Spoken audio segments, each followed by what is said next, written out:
Hi guys, and welcome back to my channel. So today is my Real Talk Saturday video.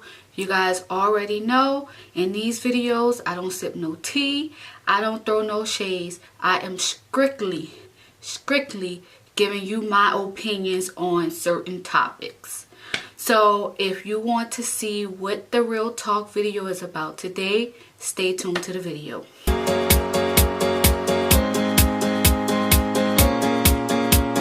Hi guys, so today again is my Real Talk Saturday video, and today we are going to be talking about, of course, the hot topic that is going around, the surviving R. Kelly. You guys, was that not interesting? Like, that shit was so interesting. And basically I'm going to give you guys my thoughts on surviving R. Kelly. I'm going to give you my thoughts of what I felt about this sit down with all these women that are claiming that they survived R. Kelly. In my opinion, you guys might not like exactly what I'm saying, but I'm going to speak the real, and I'm going to speak what I felt about it. Not what nobody else felt about it, but what I felt about it. So, you guys, when I watched it, some of the stuff, you know, shocked me, but some of the stuff didn't, because over the years you always, you know, heard a lot of this stuff about R. Kelly. Like, to be honest with you, 90% of the stuff on there didn't shock me at all. Like, everybody knew this shit was going on. This is not nothing new. But the one thing I honestly can say that I did not know that R. Kelly was molested as a child. And to be honest with you, that probably explains a lot about his behavior, because he was molested as a child. It is not an excuse, but it does kind of give you a little more perspective of why he is acting the way he's acting. Now, another thing that stuck out to me was Sparkle. Oh my God. And to be honest with y'all, it didn't stick out to me in a good way. Now, you guys, let me just say this. I understand both parties. I understand the female perspective, and I understand R. Kelly perspective per se. Don't think I'm saying I agree what he did was right, but I can understand both sides. Now, let me get back to the Sparkle situation. Now, Sparkle sit on there. She said she explained how she met R. Kelly. She explained that, you know, how he was. So basically, she knew how he was and how he acted. She knew that he was really possessive. She knew that he was very controlling. She knew that he dealt with a lot of young women. She knew this. She knew this before she brought her niece around. But instead, she still brought her niece around because her niece was an artist, and she wanted R. Kelly to do what he did for her niece. Now, this where it started getting a little shaky for me, because she sat on that couch and cried, girl. Did she cry? Like, oh my God, I can't believe I put my niece in that position. Like, girl, you sat there and you said you knew what type of person R. Kelly was, but you put your niece in that predicament, knowing that you knew what type of guy this man was, but you still brought her around. Seriously. Like, you guys, in my opinion, I feel to believe that they so pimped this little girl out. Like, they brought this little girl around R. Kelly, trying to get a career and hoping that he make her famous. But in hindsight, he was fucking her. You know, mom and dad is nowhere to be found. She's sitting in the studio alone with no parent. Mind you, she's like 13, 14 years old. No parent around to guide her career or say what they want out of her career. No one is at the studio. She's sleeping nights over at R. Kelly's house. You know, nobody finds this suspicious. Like, nobody sees nothing wrong with this. Because they trusted him, per se, they allow her to do a lot of this stuff. And how they say Sparkle says she trusted him. But you're sitting in this chair, in this couch, stating that I knew what type of guy R. Kelly was. Okay? If you knew what type of guy he was, why would you put your niece in that predicament? You know what goes down in the studio. You know that he has a bunch of women. You know this already. But you sat there and you let that happen. She was naive. She was ignorant to the fact. Like, she let this go down. Like, come on. The family, her mom, her dad, Sparkle, they are responsible for this. They are responsible for that little girl being on that video, dancing, getting pissed on. They're responsible for that. Now, they had this other young lady. Jeez, I don't know her name. She spoke about meeting R. Kelly. And she was the one that spoke about actually having a different threesomes with Sparkle's niece and a couple of other young girls. Now, I respected her so-called testimony. I respected her because she basically said that she was down with it. She did everything she did because she wanted to be with him. I guess at the time she felt that she loved him. And she went with whatever he wanted. But towards the end, she had got to the point to where she was tired. He wanted to do a video and she was basically sobbing in the video. And, you know, by then she was just tired and she was fed up with it. I respected her testimony. Now, I'm going to put myself in this position because, like I said, I understand both parties. I understand both perspectives because I was that young girl. I was that 13-year-old girl dating an older guy. I actually had a baby, got pregnant at 13 and had a baby for an older guy. Now, me, when we were young, we didn't go around saying, oh, how old are you? How old are you? And the same with the guys. They didn't go around saying, oh, well, how old are you? This and that. Only way a guy would ask a girl how old she was if they already have gotten a charge with being with a younger girl. Then they'll ask how old she was. But before that, they didn't ask how old you was. They didn't care how old you was.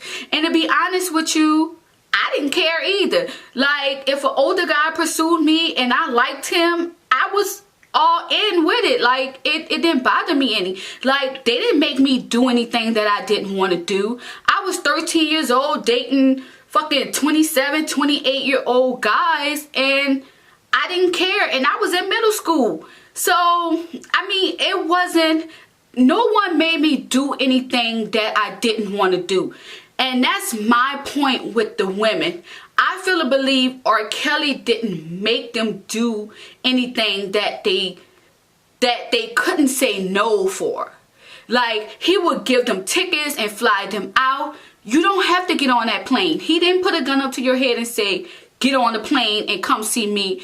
Like, come on, you know he flying you out. Like, what did you think that he was flying you out for? And that's what I'm saying. A lot of these women got with R. Kelly hoping that he can advance their career.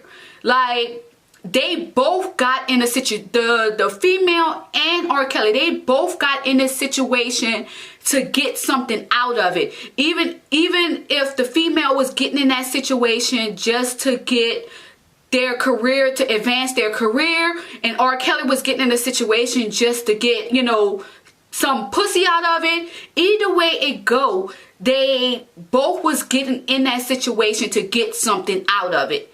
Now, in the end, R. Kelly got what he want out of it, and the females didn't get what they want out of it. So because they didn't get exactly what they wanted out of it, they're bitter now. Now, again, I'm not siding with R. Kelly, what he did, what was right. I'm just saying, like, because at the end of the day, they feel played. They feel like R. Kelly played them because he promised them so much stuff, and they feel and believe, look, I stuck with him. I stuck in with him through all the trials and tribulations that he put me through. But in the end, I don't have shit. I have nothing. All I have is these horrible memories that he stored upon me, and I have nothing to show for it but this story that I have to share. So that's exactly what they're doing. They're sharing their story because at the end of the day, they didn't get what they was bargained for. They went into that situation hoping to get something out of it, and they didn't get that. So in my eyes, they're a little bitter because of that.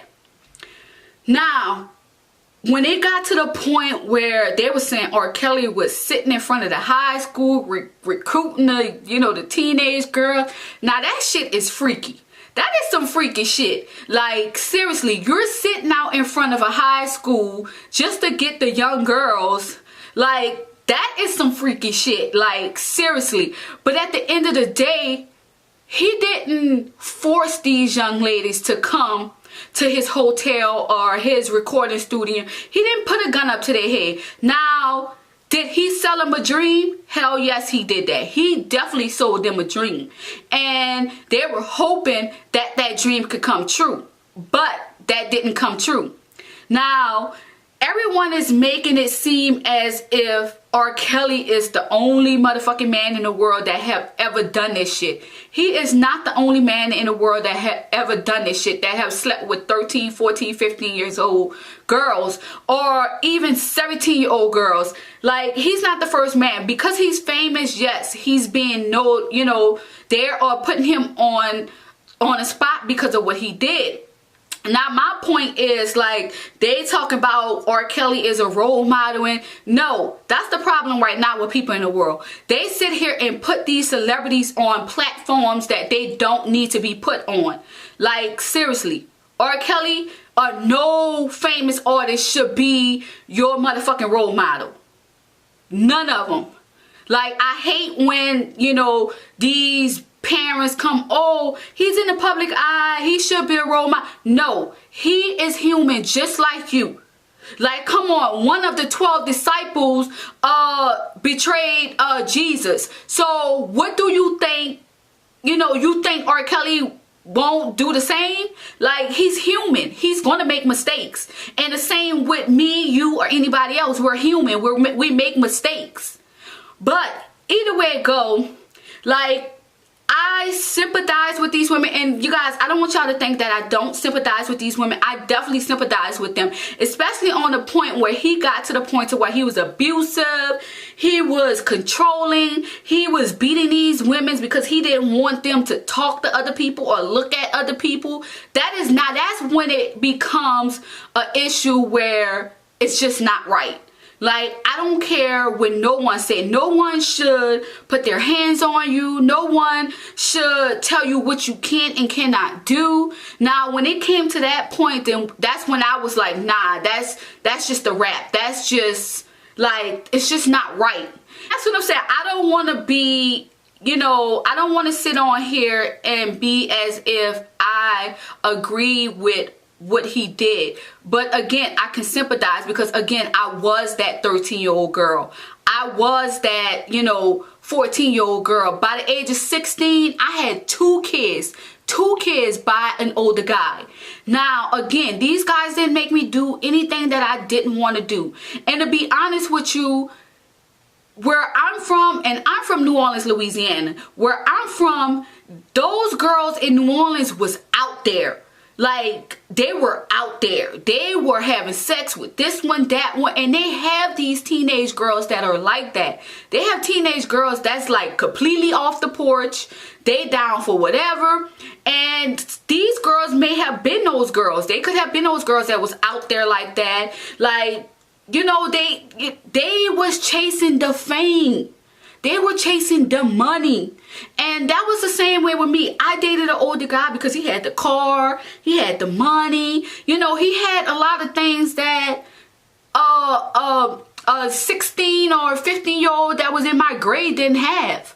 So that's basically what they were chasing. They were chasing the fame. And when they didn't get the fame, they just had this, the story, the platform. They just had this. They just had that, you know, left. They had nothing. They had nothing to show for everything that they went through.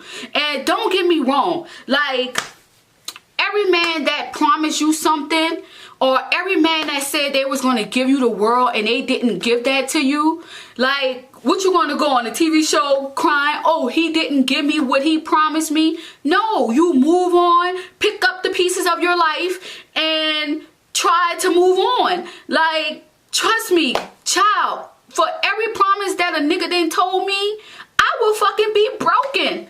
Like, come on, you can't sit and determine your life off of what a person did or didn't do for you. Like, I don't know, it's crazy. I don't know, because like I said, I feel both parts of it. If they're saying on that part that I survived R. Kelly from the abuse, from the controlling ways, then I totally understand that. Like, no one should ever put their hands on anyone. No one. Like, you know, I do not agree with the abusive ways. I really don't. But, like, you guys have to understand, like, some of these stories that was on there was a little shaky to me. And then on top of it, I was reading, like, a lot of posts, like, they were saying, like, they didn't understand why they involved Aaliyah in a situation. Like, they felt like because Aaliyah is not alive that they should not have involved her in there. But they have to understand, Aaliyah was a big part of this R. Kelly situation. Like, she was a big part of it. Like, the first time I ever heard he slept with a young girl, it was with Aaliyah. That's the first time I heard it. Like, you know, so Aaliyah was a big part of this. And you never know, if Aaliyah was alive, she probably would have been one of those girls that's sitting in that chair saying that she survived R. Kelly. You never know. But at the end of the day, she's not here to tell her story. So I kind of understand, like, you know, why are you guys involving her in there? But at the same time, she was a big part of this story. She was a big part of R. Kelly and the scandal of dating young girls. Now, they had the one girl on there that was 17. She was the young girl, the young lady that spoke when R. Kelly gave her something and she had got sick. And she, when she got sick, her body was like completely numb. She couldn't move her body. And when she got sick, she said she didn't hear from R. Kelly. R. Kelly sent her family $1,000 and that's it. Now, don't get me wrong. Her story was really sad. But when she met R. Kelly, she was 17, you guys. She was 17. Now, y'all know, at the age of 17, you're damn near grown. You're grown, you're 17, your mind is already made up on what you want to do out of life. Most 17-year-old, and you guys know 17-year-old girls is more advanced than a 17-year-old boy.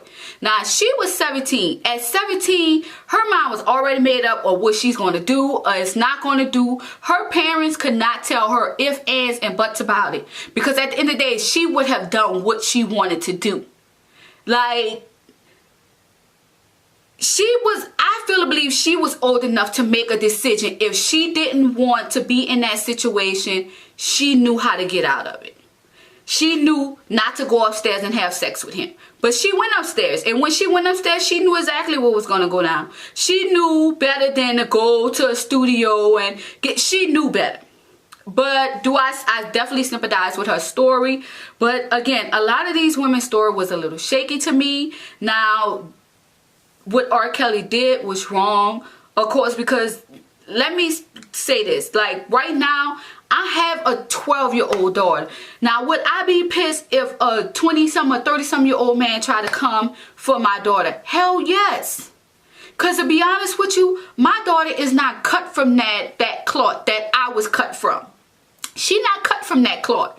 Child, when I was 12, 13 years old, I was a fucking advanced 12, 13 years old. My daughter is not that child. My daughter is 12 years old and still play with baby dolls. Like, she is not cut from that cloth.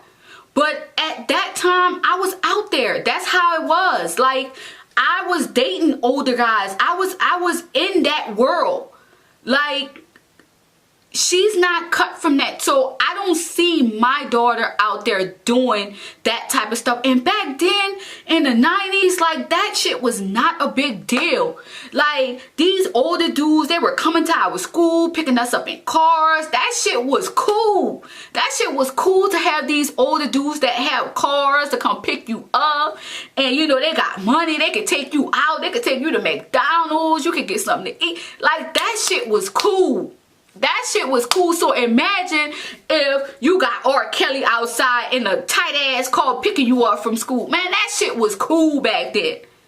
It really was cool back then. That shit was like, that shit was nothing back then. Not in the, at least not in the hood that I was in. That shit was cool in the hood I was in. Like, it was not a big deal to date an older guy. But nowadays, it is a big deal. It's a big deal. Like, that shit is not cool these days. But we're in a different time and we're in a different world to where that shit is just not acceptable.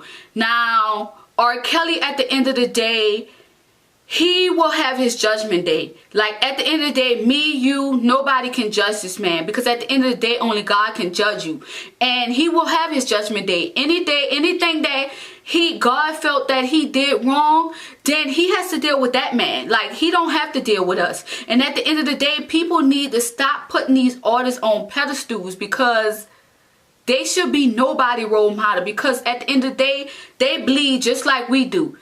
They bleed red just like we do. They just as human as us. Like, they gonna make mistakes just like me or you gonna make mistakes. So I just need y'all to stop putting these men on pedestals, or these artists, period, on pedestals. But you guys, down in the description bar, you guys let me know if I'm wrong on this topic. Y'all let me know if, like, when you guys were young, did you ever date an older guy? And if you did date an older guy, let me know what your experience was dating an older guy. Because, again, I've been there. I did it. So it wasn't a big deal to me. So let me know what you guys thought of the women's stories. Let me know how you felt about Sparkle's story. How you felt about, you know, what she said about her niece. Just let me know, you guys thoughts about this story, because it's becoming a big topic. And to be honest with you, I feel and believe it should not be that much of a big topic, because we pretty much knew this already about him. So it shouldn't be that much shocking to anyone. But you guys let me know what your thoughts are on this subject. And yeah, you guys, I think that's it. That's all I have to say about this topic. So you guys, again, leave me a comment down below. Let me know if you guys ever dated either an older guy or older female, and what was your perspective on dating an older guy or an older, you know, or older female. And let me know what you guys thought of my opinion on the situation. And you guys, I think that's it. I thank you guys for watching. Make sure that you subscribe to my channel. And also, if you guys like this video, make sure that you thumbs it up. And also, you guys, make sure you hit that little bell button, so every time I come with a new video, you guys would definitely know about it. I thank you guys for watching, and I'll see you next Saturday. Peace.